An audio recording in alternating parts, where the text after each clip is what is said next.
Think about the image of Jesus you know best. Long brown hair, fair skin, blue eyes, it's everywhere. Churches, books, art. This serene, European-looking Jesus has dominated Western culture for centuries. But what if that picture isn't accurate? What if it's more tradition than truth? The real story starts in Nazareth, a small Middle Eastern town under Roman rule. Jesus was a Semitic man, an ancestor of today's Middle Eastern people.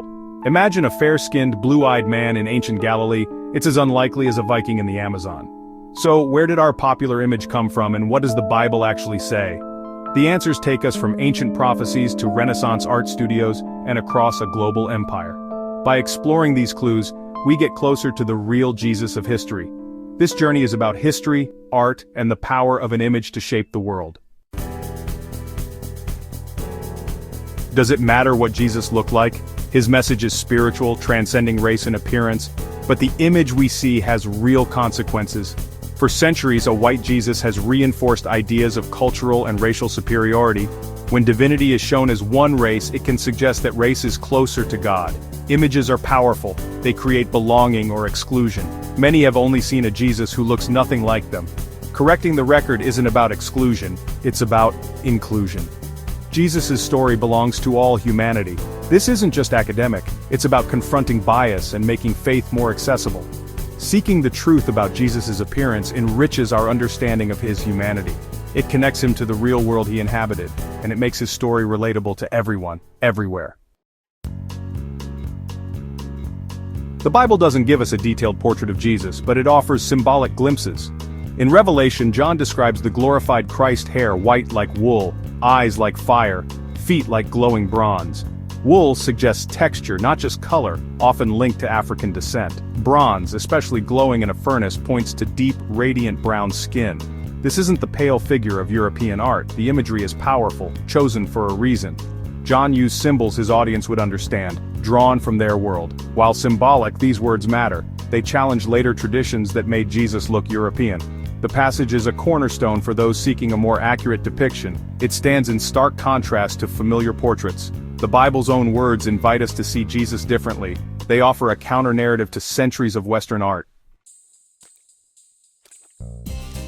Revelation's description echoes an older one in Daniel.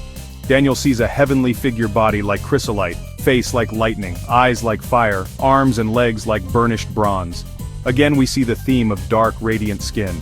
This consistency shows that ancient writers didn't associate divinity with whiteness. The choice of bronze is deliberate, a strong, valuable, dark metal.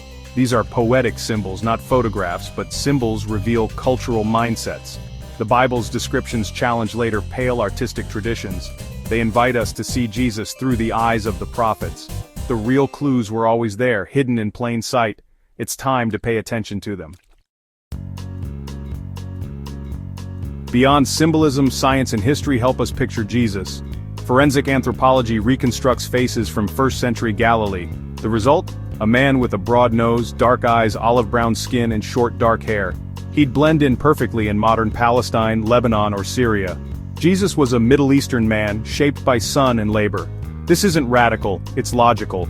He lived outdoors, worked as a carpenter, and walked village to village.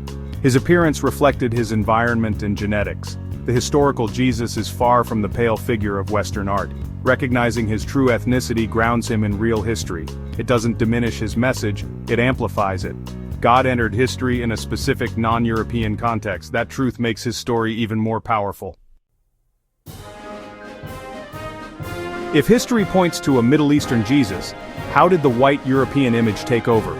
Early Christian art was symbolic: fish, shepherd, lamb. When Christianity became Rome's official religion, artists modeled Jesus on emperors and Greek gods. Over time, each European culture depicted Jesus in its own image. The Renaissance solidified the white Jesus. Artists used local models and European ideals.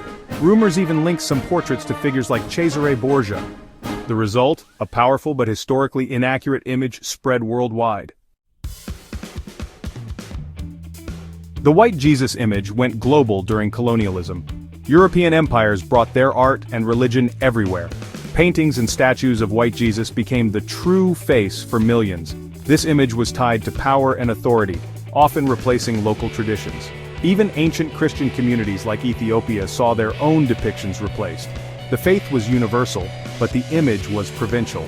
Today, the legacy remains. White Jesus dominates media and memory. But understanding this history is the first step to change. We can now embrace a more diverse, truthful representation.